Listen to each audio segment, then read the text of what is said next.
the Detroit Pistons have just won 8 out of the last 9 games. And over this stretch, Cade Cunningham has looked like one of the best #1 options in the NBA. Now overall, Cade does a vast majority of his work out of pick and roll, and throughout his career, Cade's pace and basketball feel has always made him a really good creator from these spots. But this year, there's been one big difference, and that's Cade's jump as a shooter off the dribble. So far this season, Cunningham is shooting over 38% on all his pull-up threes, which is a big jump when comparing those numbers to last year. On the perimeter, I wouldn't say Cade is a super advanced shot creator. He doesn't typically put a bunch of combinations together off the dribble or separate for tough step backs. Most of his looks come from him simply working off these screens and rising up into open space.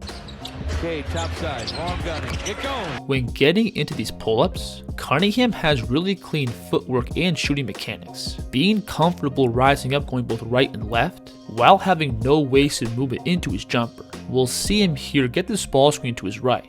And from the logo, Cade only needs one dribble to come off to then immediately pick up for a left-right jumper. He's going to use the opposite footwork going left, where he's going to again use one dribble to work off the screen, and when he feels that he's got space, Cade's going to pick up for a right-left shot.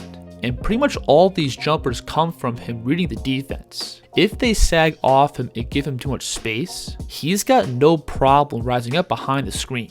Or if the defense is overplaying the pick, Cade can easily refuse it and elevate for his jumper.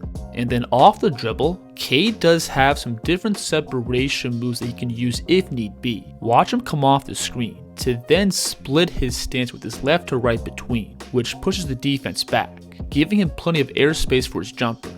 This shot here is pretty tough, where Cade's going to explode to his right and get into Durant's body, and from here he's got the control to slam the brakes by planting his right foot to then snatch the ball back for his pull-up. Now what makes these pull-ups such a crucial part to Cade's game is that it forces the man guarding the ball to step up and fight over these ball screens, which then gives Cade the leverage to turn the corner. And I think this opens up the best part of Cunningham's game, where he's elite at using his body to bump and chisel his way into buckets. Working against Dunn, turn around, Cade Cunningham. Notice here how De'Aaron Fox jumps on Cade's outside hip, anticipating the screen. But from this spot, Fox is dead, because Cade has too much control and strength to move off the spot, and he can comfortably work down for the short floater. And again, pretty much all of these attacks stem from Cade's outside shooting. Jaden McDaniels here is stepping out and meeting him at the logo. And as this pick comes, McDaniels presses up even more to fight over. But once the screener slips, Cade's got a clean driving angle to his left, and he's going to swipe with that off arm to carve out space, to then get into Jaden's body and bump him below the restricted area, creating the space to drift out for his jumper. And the defense stepping out and meeting Cade beyond the 3 also allows him to unleash that shifty handle, which is really tough to deal with when you combine it with his elite pace and strength.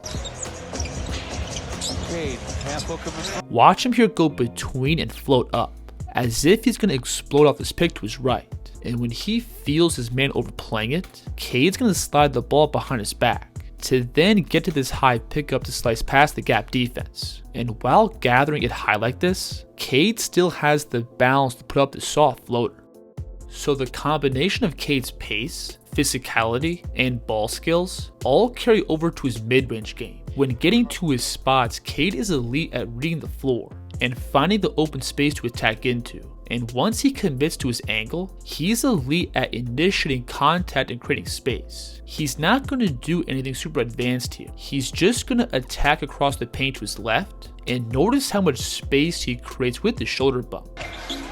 Gets to the foul line, fires. And Cunningham also has the balance and footwork to separate going to his right. Watch him again here drive and get into the defense's chest, and as he bounces back, notice how his feet are angled towards the baseline, but as he elevates, Cade's going to turn and get his body angled towards the rim. One offensive wrinkle the Pistons have been running a bunch this year are these ball screens for Cade below the arc. Because Cunningham can both use his body really well and has that developed mid-range game, he can absolutely wreak havoc from these spots. And there's only a handful of all-ball creators in the league who have the physicality and feel to create offense in this fashion. Now, the biggest area of improvement I see with Cade scoring right now is going to be his rim finishing. Around the basket this year, Cade is shooting below 48%, and considering how he's a big and highly skilled guard, I think these numbers for him should be better. When looking closer at the film, Cade's lack of explosiveness is a clear problem, where he has a tough time elevating over lengthy defenders in the paint.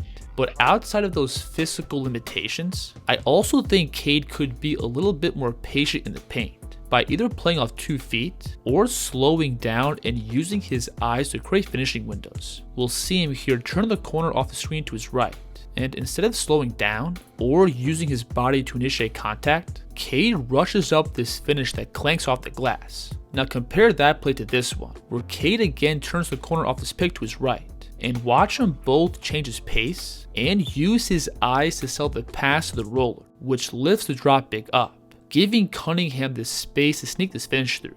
I love this play here where Cade gets Christian Braun on his hip, and instead of trying to blast through traffic, watch how he's going to slow down and take a few extra dribbles, which gets these off-ball defenders stuck in the mud. And Cade also does good work when finishing off 2 feet, where he can use a variety of shot fakes and pivots to move the defense and find scoring angles. This move here is tough, where Cade gets the blow by to his left, and as this weak side defender steps up, Cunningham is going to get to a fundamentally sound shot fake and step through. And Cade playing with more pace and off of 2 feet also always gives him the option to stop short for his mid-range or floater game. Now, if Cade gets open space in front of the rim to charge up, he for sure has good lift off the floor, but again, he needs the runway in front of the basket to build up momentum. So when looking at all the skills Cunningham has, I think he's a pretty reliable 3-level scorer. His off the dribble 3-point numbers are on the rise. He's got the pace and physicality to torch defenses in the mid-range. Plus, I think he's got the skills and physical tools to be an above average paint scorer down the line. So because Cade is a pretty well-rounded scorer, that's naturally going to pull a ton of defensive attention, which then opens up his playmaking. And I think an argument can be made that this is Cunningham's biggest improvement this year. So far this season, Cade is averaging over 9 assists per game, which is more than other elite passers like James Harden, Tyrese Halliburton, and Chris Paul. Now, because Cade stands at 6'6", he naturally has the size to see over the defense, which allows him to make plays without having to put a ton of pressure on the rim. And Cade is pretty accurate with these extended out deliveries. On this play, Jalen Duren is going to slip this pin down screen, and from 40 feet out, Cade puts up this lob that's right on the money. Good lob to Jalen Duren. When playing in isolation, Cunningham has also gotten much better at making the simple play. If the gap defense overcommits to the ball, he has no problem making an easy kickout pass. Or if he feels extra help coming from the weak side, he knows there's going to be a teammate open on the opposite side of the floor.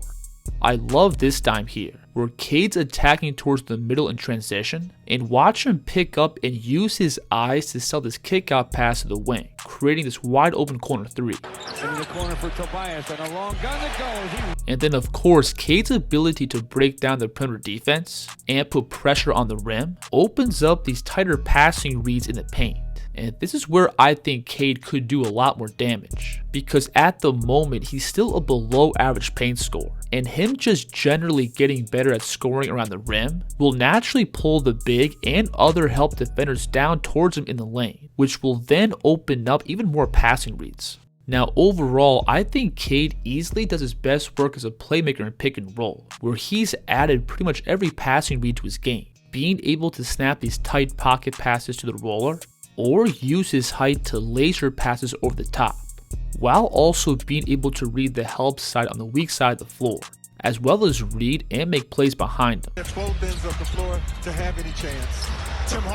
When playing off the dribble, these one-hand passes have been a huge element in Cade's facilitating, because this allows him to quickly capitalize on small passing windows, Watch him here turn the corner off the screen to his right, and in one motion he's going to pick up the ball with one hand and float up another pinpoint lob pass. And the drop big from here has no chance of both stopping the ball and recovering. Now what's really taking Cade's playmaking to a different level this year is the way he's been manipulating the defense. Similar to guys like Trae Young or Luka, Cade's great at moving the off-ball defense around like pawns on a chessboard, creating more wide open looks for his teammates. Watch him here pick up and sell that he's trying to hit this pass to the roller, forcing these help defenders to slide down, which then gives his teammate in the corner plenty of time and space for the shot.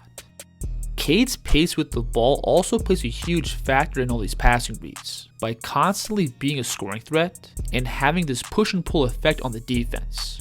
We'll see him here first hezzy off the screen, then take one aggressive dribble downhill, and as soon as this big commits to the ball, the deep paint is then wide open for this lob. So while the Pistons still have a ways to go to be a real championship contender, there's still no denying that this team is getting better. And the most important building block of this franchise is the development of Cade Cunningham, who I think is on his way to being one of the best #1 options in the league. If you enjoyed this breakdown, please like and subscribe. And let me know in the comments who the kids should break down next. The kids here.